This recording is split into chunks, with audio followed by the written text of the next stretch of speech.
എവിടെ നിർഭയമാകുന്നു മാനസം, എവിടെ നിൽക്കുന്നു ശീർഷം സമുന്നതം, എവിടെ വിജ്ഞാനം പൂർണ്ണ സ്വതന്ത്രമായി അവികലമായി വിരാജിപ്പൂ നിത്യവും. മുക്തി തന്റെ ആ സ്വർഗരാജ്യത്തിലേക്കെന്റെ നാടൊന്നുണരണേ ദൈവമേ, എൻ്റെ നാടൊന്നുണരണേ ദൈവമേ.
നിന്റെ കയ്യിലുള്ള പൈസയുടെ തുച്ഛമായ വിഹിതമല്ലേ ഞാൻ ചോദിച്ചുള്ളൂ. ഇപ്പോൾ എല്ലാം കൂടി ഇങ്ങനെ ഈ ഉള്ളം കയ്യിലോട്ട് വെച്ച് തരുമ്പോൾ എങ്ങനെയാടാ വേണ്ടെന്ന് പറയുന്നത്? ചേട്ടാ വേണ്ട ചേട്ടാ, ചേട്ടാ എടുക്കരുത്, വേണ്ട ചേട്ടാ, ചേട്ടാ വേണ്ട ചേട്ടാ, ചേട്ടാ.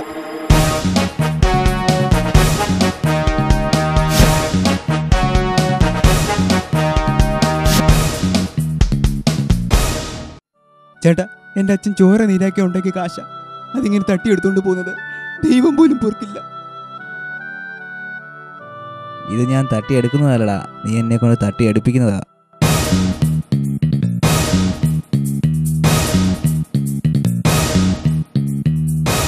കൊണ്ടുപോയിക്കോളൂ, എന്തൊക്കെ കൊണ്ടുപോയാലും എന്തൊക്കെ തട്ടിപ്പറിച്ചാലും നിന്നെ പോലുള്ള അസുരന്മാർ ജയിച്ച ചരിത്രമേ ഇല്ല, ജയിച്ച ചരിത്രമേ ഇല്ല.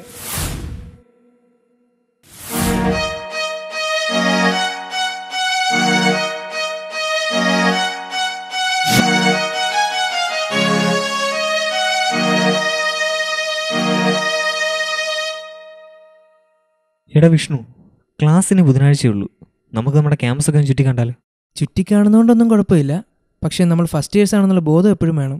അതെന്താടാ, ഫസ്റ്റ് ഇയേഴ്സിന് ക്യാമ്പസിനകത്ത് നടക്കാൻ പാടില്ലെന്നല്ല നിയമമുണ്ടോ?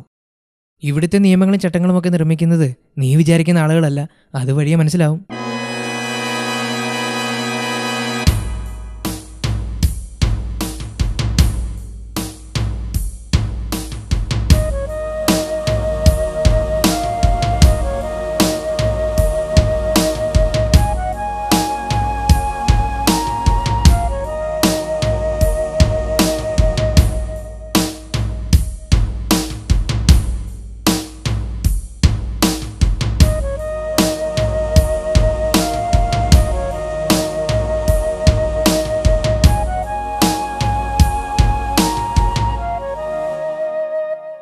വിഷ്ണു, എന്താണ് ഇവിടെ നടക്കുന്നത്? ഒരു ഭാഗത്ത് ലഹരി പദാർത്ഥങ്ങൾ ഉപയോഗിക്കുന്ന വിദ്യാർത്ഥികൾ, മറുഭാഗത്ത് മൊബൈൽ ഫോൺ ദുരുപയോഗം ചെയ്യുന്നവർ. ഇതെല്ലാം വളരെ ഓപ്പണായി ഇവിടെ നടക്കുന്നു. എന്താടാ ഇതൊക്കെ? മോനെ വിശാൽ കൃഷ്ണേ, ഞാൻ നിന്നോട് മുമ്പേ പറഞ്ഞിട്ടില്ലേ, ഇവിടെ നിയമങ്ങളും ചട്ടങ്ങളും നിർമ്മിക്കുന്നത് നീ ഉദ്ദേശിക്കുന്നവരല്ലെന്ന്. ഇവിടെ കാര്യങ്ങൾ തീരുമാനിക്കുന്നത് സാമുവൽ ജോസഫ് എന്ന അച്ചായനാണ്. ഡിഗ്രികൾ മാറി മാറി എടുത്ത് ഒരിത്തിൽ കണ്ണിയെപ്പോലെ അവൻ ഈ ക്യാമ്പസിൽ അള്ളിപ്പിടിച്ചിരിക്കുന്നു. നാടിനു വേണ്ടി നല്ലത് ചെയ്യാൻ ഇറങ്ങി പുറപ്പെട്ട, ഒടുവിൽ ഒരു രക്തസാക്ഷിയായി മാറിയ ഒരച്ഛൻ്റെ മകനായ നിനക്ക് ഈ ചെയ്തികളൊക്കെ കാണുമ്പോൾ ഒന്ന് പ്രതികരിക്കാൻ തോന്നും. അത് സ്വാഭാവികം. പക്ഷേ ഒരൊറ്റയാൾ പട്ടാളത്തിന് മാറ്റി എഴുതാൻ പറ്റുന്നതല്ല ഇവിടുത്തെ നിയമങ്ങൾ. കയ്യുകൊള്ള ഒരുത്തൻ്റെ ഒരു നല്ല അടിക്കില്ലവൻ, എന്നിട്ടും അവനാണ് ഇവിടുത്തെ രാജാവ്. അതിന് കാരണം ഭൂതഗണങ്ങളെപ്പോലെ അവന് ചുറ്റും നിൽക്കുന്നവരാണ്. ഒന്ന് അവൻ ഗിരി, പഠിച്ച ക്ലാസ്സുകളിലെ എല്ലാം 1-ാം സ്ഥാനക്കാരൻ. ഇവിടെ വന്നതിന് ശേഷം എപ്പോൾ എങ്ങനെ അവൻ അച്ചായൻ്റെ കൂടെ ചേർന്നെന്നറിയില്ല. ഇപ്പോൾ അച്ചായൻ്റെ വലം കൈ അവനാണ്. പ്രദീപും ശ്രീകുമാറും കുട്ടിക്കാലം മുതൽക്കേ ഒന്നിച്ച് ഒരേ ക്ലാസ്സിൽ പഠിച്ചു വന്നവരാണ്. കലാകായിക മത്സരങ്ങളിൽ ഇവർ പഠിച്ച സ്കൂളുകളിലൊന്നും ഇവരെ വെല്ലാൻ ആരുമില്ലായിരുന്നു. പക്ഷേ ഇപ്പോഴവർ അച്ചായൻ്റെ ഗ്രൂപ്പിലെ പ്രധാനികളാണ്. ബോക്സർ ശൈലേഷ്, കൂട്ടത്തിൽ ഇവൻ മാത്രമാണ് ഒരല്പം പ്രശ്നക്കാരൻ. ഒരു ബോക്സിംഗ് ചാമ്പ്യനാണ്. ഇവരിലെല്ലാവരെക്കാളും കുഴപ്പക്കാരനാണ് അച്ചായൻ്റെ അനുജൻ സ്റ്റാൻലി സാമുവൽ. കക്ഷി ഇപ്പോൾ ജയിലില്ല. ഇങ്ങനെയുള്ള ഇവർക്കെതിരെ നിനക്ക് മാത്രം ഒന്നും ചെയ്യാൻ കഴിയില്ല. ഇതൊക്കെ എന്തെങ്കിലും മാറുമെന്നാണ് എല്ലാവരുടെയും പ്രതീക്ഷ.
അച്ചായം ഭക്ഷണം കഴിക്കാൻ വരുന്ന സമയമാണ്. ഇവിടെ മറ്റാരും ഇരിക്കാൻ പാടില്ല. ഇറങ്ങി പോടാ, കൈ എടുക്കടാ.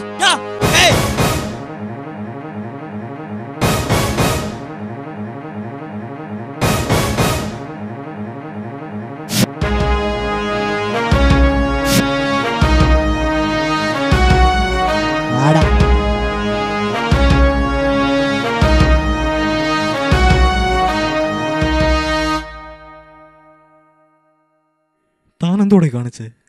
ആ അച്ചാനങ്ങാണോ അറിഞ്ഞ് തനിക്ക് നീ കോളേജിൽ പഠിക്കാൻ പറ്റുമെന്ന് എനിക്ക് തോന്നുന്നില്ല. ഒന്ന് പോടാ, ഇപ്പഴേ ഞങ്ങൾക്ക് ഉഷാറുണ്ടായി. ശരിയാ, ഇവന്മാരുടെയൊക്കെ തോന്നിയ ദിവസം ചോദ്യം ചെയ്യാൻ ഒരാളെങ്കിലും ഉണ്ടായല്ലോ.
വിശാൽ കൃഷ്ണ.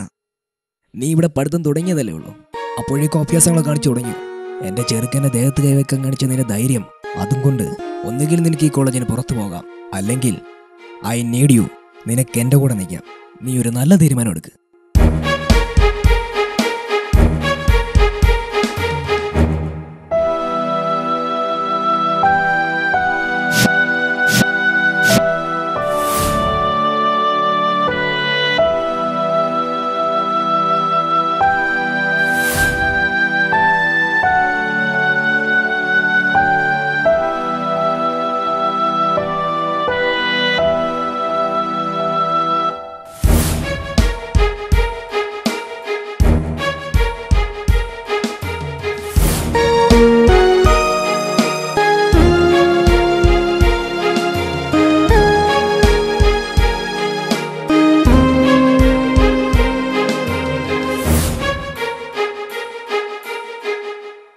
അച്ചായൻ്റെ കൂടെ നിൽക്കാൻ എനിക്ക് സമ്മതം. ഇന്നലെ നിന്നോട് ഒരു നല്ല തീരുമാനം എടുക്കാൻ പറഞ്ഞപ്പോൾ എൻ്റെ മനസ്സിലൊരു ശുഭാതിവിശ്വാസം ഉണ്ടായിരുന്നു. നീ ഒരു നല്ല തീരുമാനം എടുത്തിരിക്കുന്നു. Best of luck.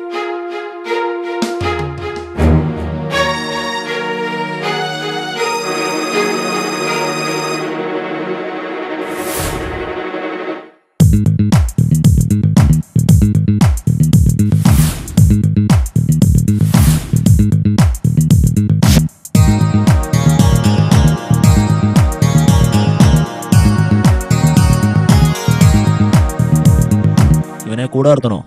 ഒരിക്കൽ നമുക്കിട്ട് പണിഞ്ഞവനാ.